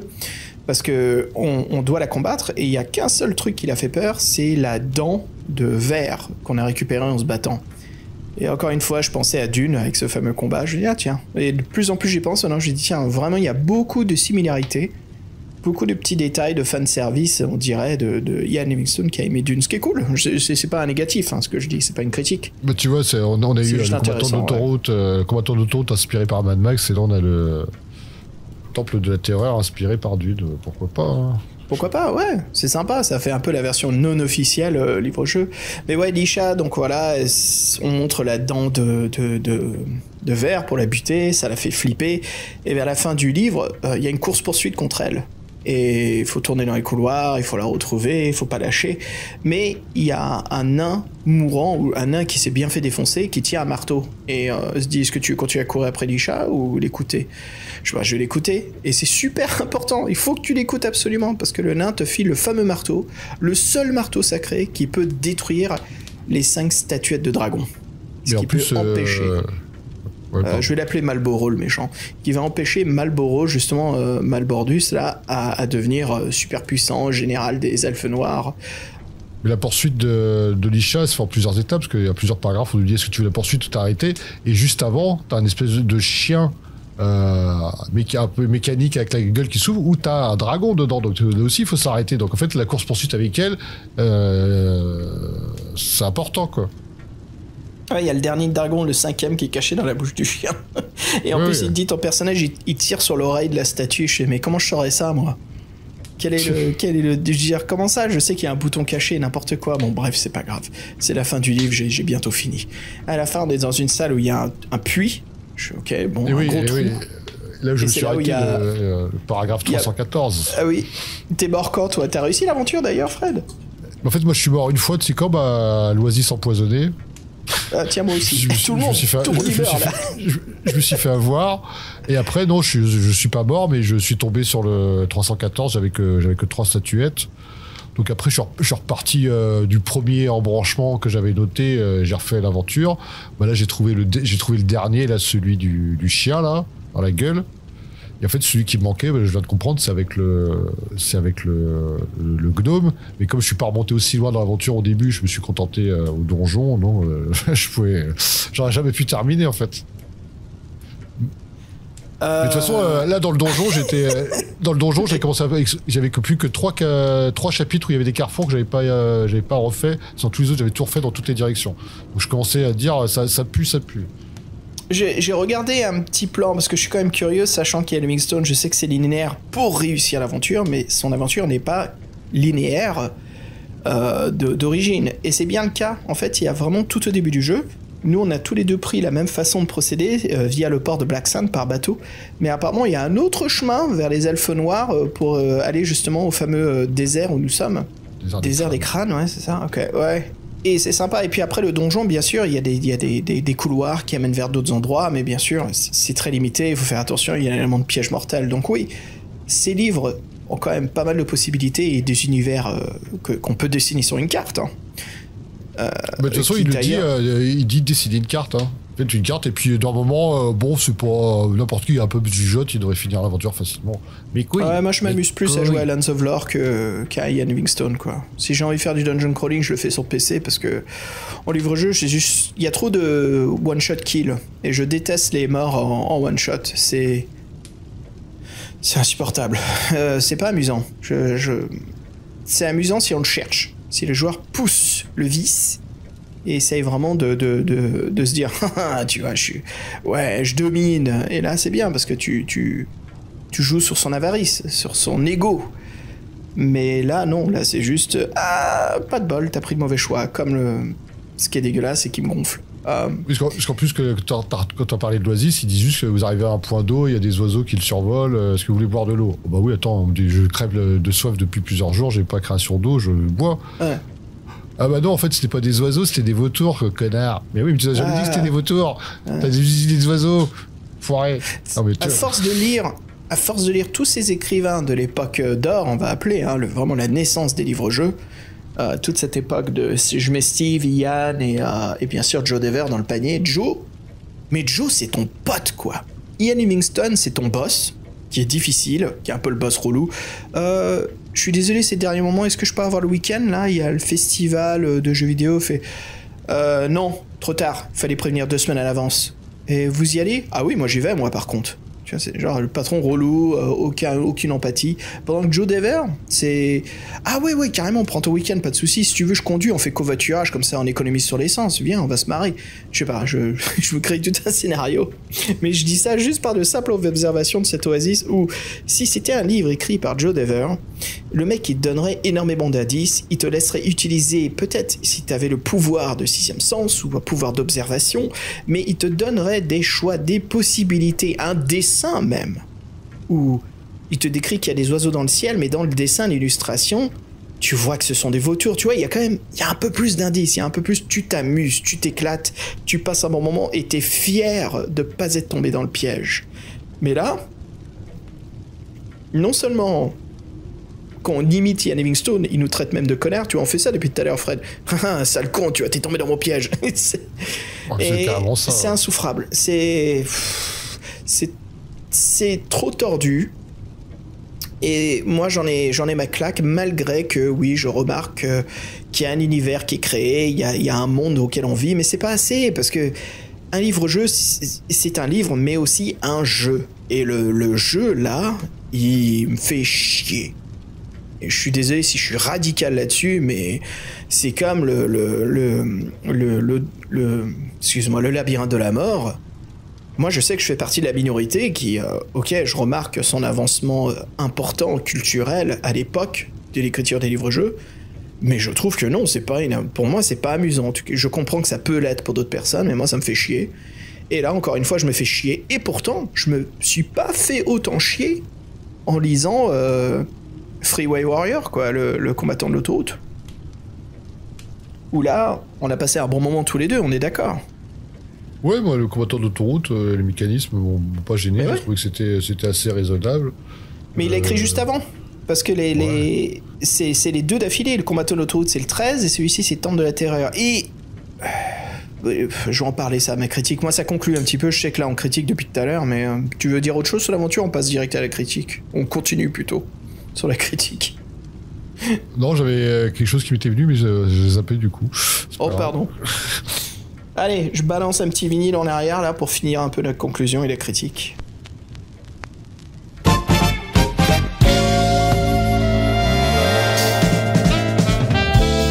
Ok, Fred. Du coup, mais du coup, c'est quoi la fin? Donc, t'as le puits, chapitre 314, combien vous avez de statues? Ah, t'en as pas 5, l'aventure se termine, et il y a une super fin où il y a un dragon qui apparaît. J'ai oublié on peut parler de ça si tu veux. C'est la fin du monde. Ah oui, mais je veux savoir, moi, attends. Pardon. Ok, je te raconte tout ça. Attends, j'arrête le vinyle. Voilà, c'est de ta faute. Alors, une fois que on bute Marlboro, qu'on le fume, jeu de mots. Il surgit du puits, c'est ça? Il y a un dessin. Ouais, il faut le dégommer. Je crois qu'il a 20 d'endurance et 10 d'habilité, quelque chose comme ça. Oui, donc en fait, le premier et le dernier ennemi ont les mêmes caractéristiques. Bravo. Ah oui, il t'attaque avec un pouvoir de foudre, mais j'ai récupéré dans une salle, il y avait 3 pots. J'ai fouillé un dépôt et j'ai trouvé une bague de cuivre qui repousse en fait la magie de foudre, qui la rend inoffensif. Donc je sais que ça m'a permis d'avoir un énorme avantage contre Marlboro. La bague cuivre éclair. Ah oui, j'avais trouvé ça aussi. Ouais. Et donc quand j'ai confronté l'homme à la cigarette d'X-Files qui sortait de son puits, c'est un combat ordinaire, voilà, ça dure une plombe parce qu'il a plein d'endurance. Et après voilà, c'est bon, vous avez le marteau, il faut maintenant détruire les statues. Ou je crois que c'est avant, excuse-moi, c'est avant ça, on détruit déjà une statue, ça le fait chier je crois. Et il faut choisir, déjà il faut avoir le marteau, que tu as eu juste avant dans le couloir, en courant après la prêtresse. Et il faut choisir lequel des dragons que tu as trouvé en premier et les détruire dans l'ordre. Je dis, ça tombe bien, j'ai pris des notes, donc je sais. Mais ça, c'est intéressant, je trouvais ça sympa comme difficulté Livingstone de garder... Parce qu'il a quand même donné des noms différents à chaque dragon. Donc là, l'indice est flagrant qu'il faut prêter attention. Donc je prends le marteau, je détruis le dragon d'os, et je crois que c'est là où ça énerve Marlboro, quoi. Mais après, il nous dit pas qu'on détruit les dragons dans l'ordre. Je pense que le fait qu'on a récupéré les 5, ça suffit. Et la fin, le paragraphe 400, c'est un paragraphe 400 old school, tout bidon. Ouais, vous avez réussi, vous en avez plein les poches. Bravo. Rentre chez toi, ferme ta gueule et voilà quoi, passe un bon moment. Excuse-moi, je suis un petit peu radical. C'est la faute à Ian, tellement qu'il est difficile, pas sympa. 400. Malboro En fait, est mort, et les dernières statuettes des dragons attendent par terre qu'on les détruise. Vous les frappez de votre marteau d'armes à coups redoublés pour que nulle créature humaine ou autre ne puisse jamais plus avoir l'occasion d'utiliser leur pouvoir. Je te lis la dernière phrase. Yastromo vous révélera quelques autres de ses secrets magiques, et peut-être aurez-vous maintenant l'occasion de dépenser une partie des richesses que vous avez acquises. Peut-être ? Ok, génial. Bon. C'est la fin qui fait un tiers d'une page. Ouais, bah... Non, moi, tu m'avais conseillé de pas pousser. En fait, j'ai bien fait de suivre ton conseil, parce que j'aurais tourné en rond dans le donjon, j'aurais pas compris, alors que c'était au début de l'aventure, et que... En plus, c'est pas sympa, parce que en gros, tu vois une embarcation, effectivement, où il y a au moins 5 ou 6 gars dedans, tous patibulaires. Tu fais, je vais me retrouver là-dedans, ils vont me couper la gorge. Bah non, je vais pas prendre de risque, je vais prendre le pont, là, safe. Ah tiens, il y a un aigle de Yastrobo qui me porte sur son dos, trop cool, tu parles, c'est combat sur combat. Alors qu'en fait, s'il faut aller en ville, faut en chier un peu, puis trouver ce télescope. Voilà, ce télescope. Allez, conclusion, là, je remets le vinyle. Oui, de toute façon, je pense qu'ils ont compris, hein, les auditeurs. Oui, absolument.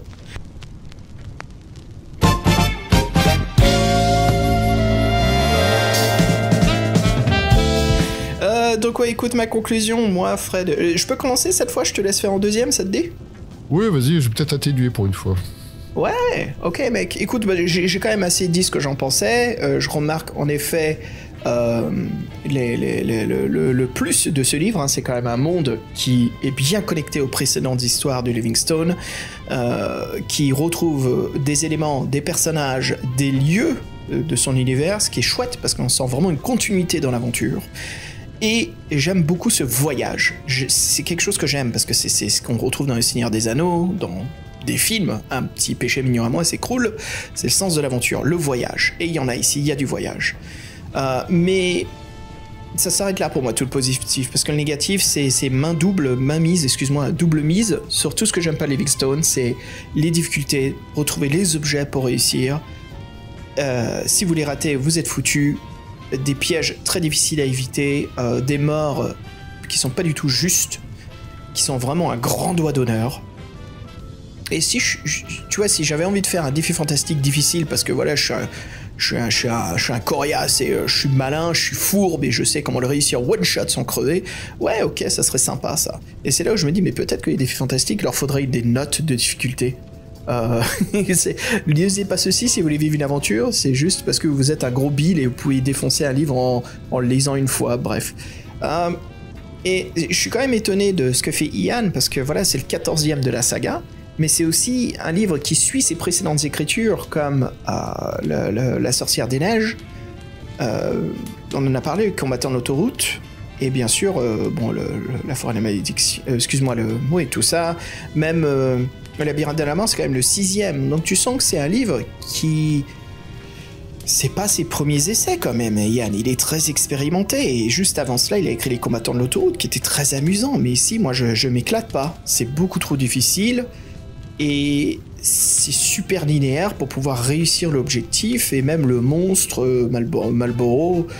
C'est pas amusant, il manque. Malboro, pour moi, l'annonceur de mort que t'as décrit, Fred, au début, a beaucoup plus de charisme. Et ça aurait fait un super ennemi, ça. C'est le mec qui, lui, sait que tu cherches les dragons, mais lui, t'a posé des pièges. C'est tout. Pas besoin de grand ennemi. Pas besoin de boss final. C'est juste d'être malin et fourbe en te donnant assez de... Parce que c'est un donjon souterrain où il y a des différentes cultures. Il y a même un concours d'art. Donc ça aurait été sympa qu'on sente cette vie souterraine complexe, mais c'est pas le cas. C'est un donjon où il y a une pièce avec un monstre qui traîne avec un seau au-dessus de ta tête, on sait pas pourquoi, peut-être qu'il y boit parce qu'il est grand, j'en sais rien. Et je me disais justement que via La Sorcière des Neiges et Labyrinthe de la Mort, peut-être que ce temple de la terreur, il va me surprendre, parce qu'il Ian en a appris. Il a pris de la graine et il sait comment bien construire une aventure. Tout ce que je vois, c'est qu'il sait comment rendre l'aventure encore plus complexe, encore plus difficile. Et moi, ça m'a vraiment... C'était très difficile ma lecture. Bon là, pas pour rigoler, mais pour être sincère, c'était frustration, mais en même temps un petit peu d'aventure, mais refrustration. Et combat sur combat sur combat sur combat. Je sais pas pour vous, je sais que certains auditeurs, auditrices aiment ça. Moi, je suis désolé, mais combat sur combat, ça me fait chier, quoi. C'est gonflant au bout d'un moment. Donc non, moi je lui donne 1 étoile, et tu sais quoi, je lui file une 2e étoile parce qu'il n'y avait pas de labyrinthe. Donc juste le fait qu'il n'y ait pas de labyrinthe, je lui donne une note en plus là-dessus. Mais Temple de la Terreur, est-ce que c'est une recommandation de la part de Xav? Absolument pas. C'est vraiment chiant et difficile, et je pense que c'est un livre... je sais qu'il plaît, mais pour moi c'est surtout pas un Ian que je recommande. Absolument le combattant d'autoroute. Ah ouais, et même la Cité des voleurs je recommande que le Temple de la Terreur. Donc ouais, j'ai pas passé un... Ça a bien commencé, je me sentais vraiment à fond dedans, avec un nouveau Ian, mais voilà, qui se retrouve à être encore plus méchant. Et voilà, bref, j'en ai assez parlé. Oui, c'est quand même rare qu'on mette une seule... T'as dit quoi, une seule étoile, je sais pas quoi.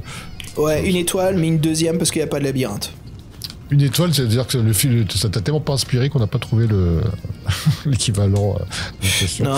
Non, j'ai trouvé que la difficulté des 7 serpents était plus intéressante que des 5 dragons.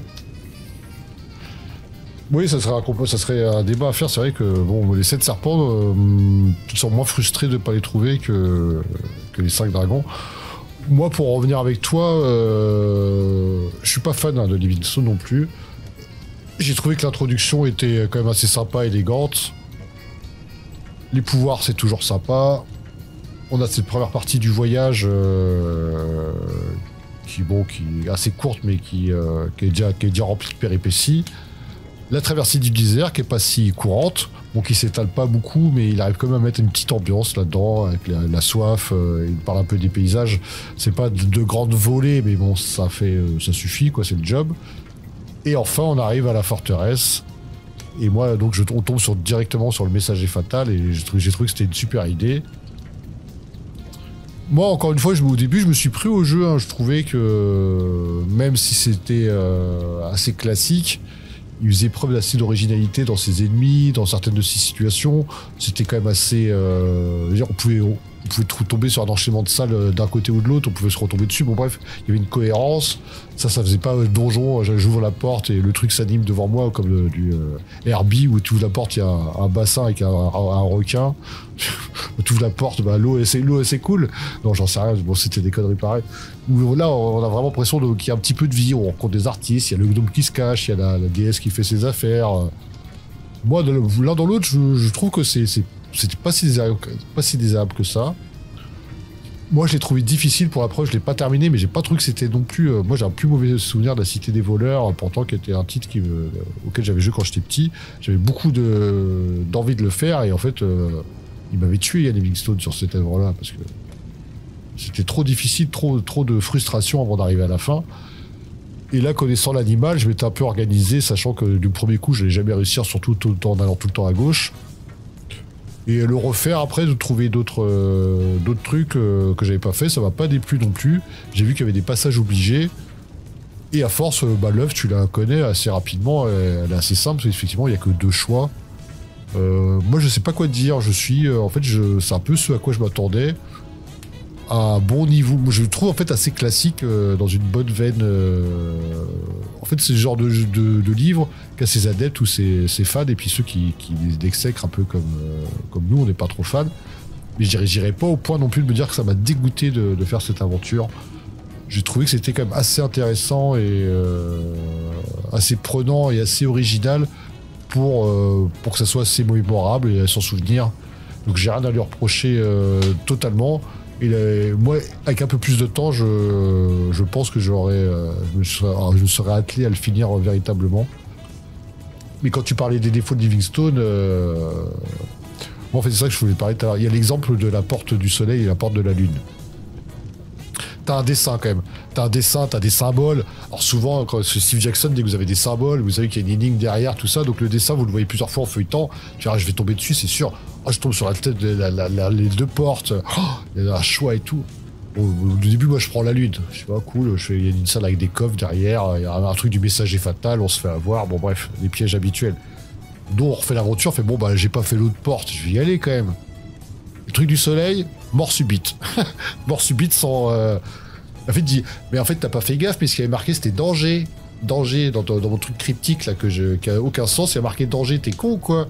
Pourquoi t'es rentré? Et ça, effectivement, c'est du Ian Livingstone tout cru, chiant. Je l'ai fait le dégoûtant. sortilège de la lecture des langues, des codes.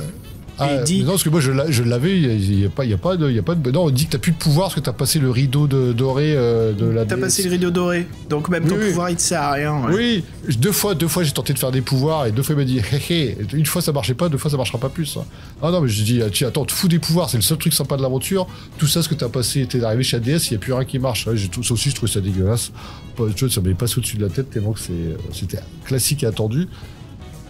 Oui, je voulais reparler de ça. Et en fait, c'est vrai qu'il a foiré aussi son antagoniste Malbordus. Parce que le mec, on en parle tout le temps. On sait même pas quoi il ressemble. En fait, on le voit jamais. Et la seule chose intéressante qu'il ait fait, c'est envoyer des assassins nous intercepter. Parce que lui, il est au corps de notre existence. Et moi, pour le faire dans l'aventure, il me semble qu'on en rencontre peut-être. Moi, je sais que j'en rencontre au moins 3. Il y a la harpie au début qui nous attaque si on décide d'éviter la ville, là, de passer avec l'aigle. On l'a tué. En fait, non, on l'a tué. Je l'avais tué avec la flèche là, directement. On tombe donc sur le messager fatal qui a aussi envoyé pour nous tuer.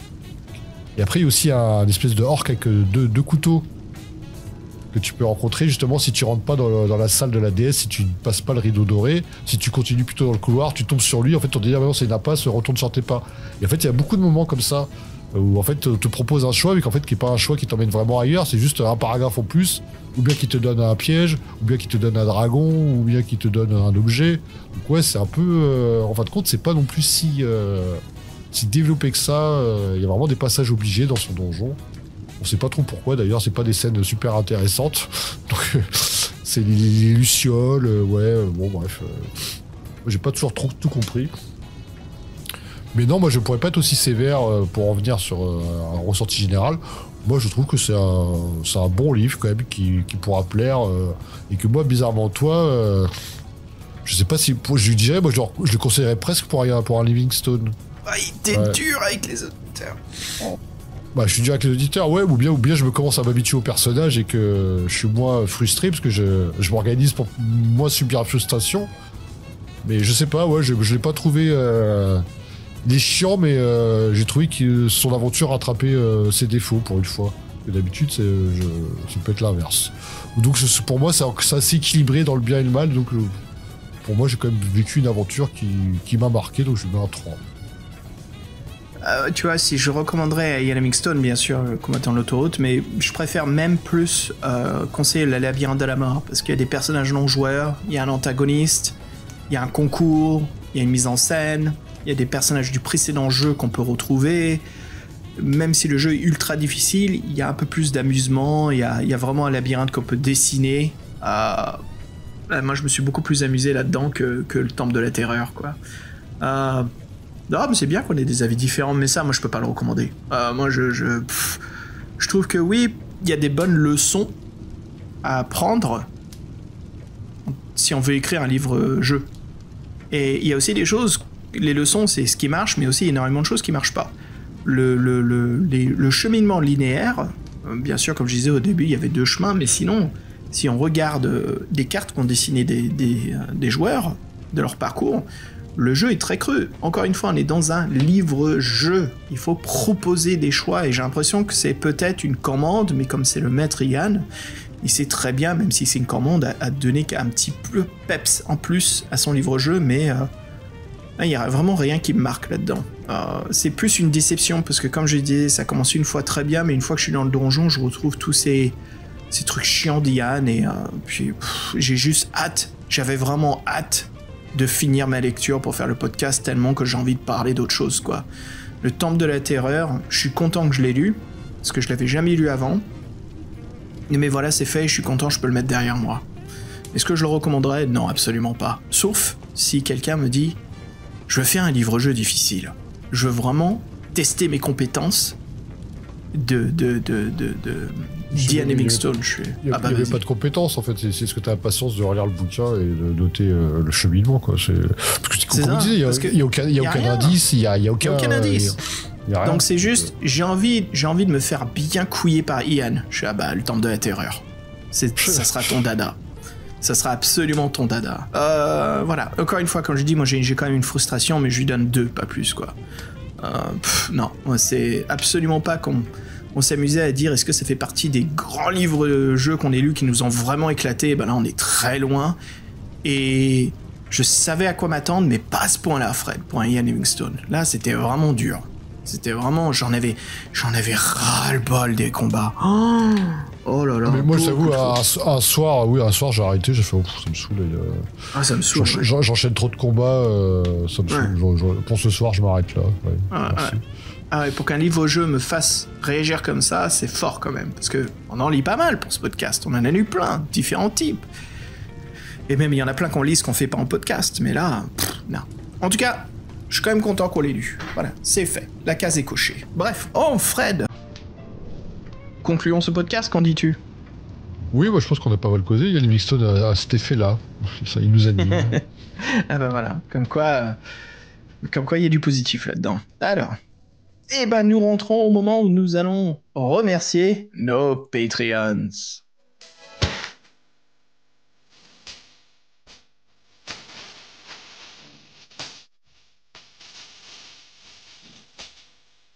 Oui, et rendons à César qui appartient à César. On commence toujours par notre Suisse préféré, Damol. Suivi par un nouveau héros, Gunbar. On le fait au bienvenue, Gunbar, et merci pour tes messages, c'est cool. On n'en parle plus, lui, notre nain préféré, JC Como. Et puis par la suite, nul autre que Kikimomo. Notre grand maître Parano Global, toujours là, toujours actif, et grâce à lui, on avance sur l'œil noir, notre master, Lorcan. Et puis encore un nouveau héros qui rejoint l'armée des Patreons du livre dans le héros, MB. On remercie Rikem Nemo, toujours aussi foufou. Et puis Simon, l'assaut Space Marine au Heavy Flamer et Heavy Vulcan. Mais non, maintenant il lance tempête triple bras. T'as oublié ça? C'est un Terminator ou c'est c'est un Terminator. Comment il s'appelle? Je croyais que tu l'avais fait même passer à... Comment ils s'appellent les robots, les mechas où il y a l'âme dedans? Ah oui, les Adeptas Mechanicus. Non, pas eux. Tu sais, chez les Space Marines, les mechas où c'est l'âme d'un Space Marine qui est à l'intérieur. Ils se confondent avec les Eldar, non? Non, c'est les grands robots qui ont des missiles. Ah oui, les Dreadnoughts. Les Dreadnoughts, ouais. C'est ça. Simon, le Space... Non, on va dire, c'est comment ça s'appelle? Un Hellfire? Un Stormflamer? Comment il s'appelle au Terminator? Hellflower, je sais pas, il y a le lance-missile Tempête, mais bon, bref, on se perd. Ah, c'est très bien, ça. Simon, le Terminator au lance-missile Tempête. Oh putain, ça fait mal. On remercie notre dernier héros, notre Entezaz préféré. Merci, Nico. Suivi par le grand créateur, Dr. Io. Et on remercie toujours, présent, on le remercie, Sébastien Bellesi. Et puis nous avons un aventurier qui vient nous rejoindre, et on espère qu'il restera avec nous, la muraille, l'impénétrable. Plein d'armées ont essayé de le conquérir, mais jamais personne n'est réussi à s'opposer à la muraille. Et ni à ses cousins. Voilà, écoutez, ce fut un grand plaisir. On a passé un très bon moment. Fred, c'est toujours l'éclat total quand on discute de livres comme cela, surtout avec Livingstone, parce qu'on ne sait jamais à quoi s'attendre, à part toujours un petit peu de se faire avoir. Mais oui. Ouais. On voudrait faire un grand coucou à Fabien qui nous a écrit vraiment un excellent dossier là-dessus. Et puis Fabien, on te fait la bise et puis on te dit à très bientôt. Bah oui, Fabien, bientôt. Et puis, de toute façon, on a plein d'émissions à faire ensemble. Tu sais lesquelles? Celles qui vont sortir des sentiers battus. On t'attend de pied doucement ferme. Voilà. Yes. Voilà, écoutez tout le monde, on se quitte. Fred sont un groupe de punk australien. Je te propose The Chats avec leur morceau 6 litres GTR. Qu'en dis-tu? Ah oui, du punk australien, ça va réveiller ceux du fond de la classe qui sont en train de pioncer, là. Après 1h30 d'émission. Voilà, aventuriers, héros et nos auditeurs, encore merci de votre écoute. Et puis, on vous dit à très bientôt pour un nouvel épisode du podcast Donc Vous êtes le héros. Oui, à bientôt, merci de votre écoute.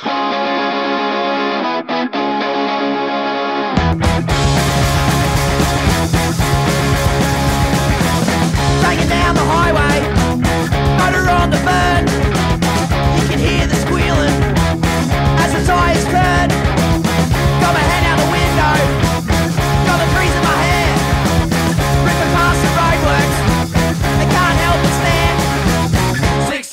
GTR, 6 litre GTR, 6 litre GTR, 6 litre GTR.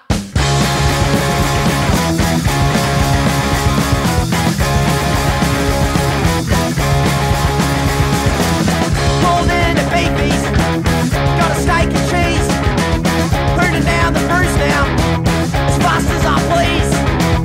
Played over congestion, every day's the same, so I pull him around him and juggle the bike lane. 6 litre GTR, 6 litre GTR, 6 litre GTR, 6 litre GTR.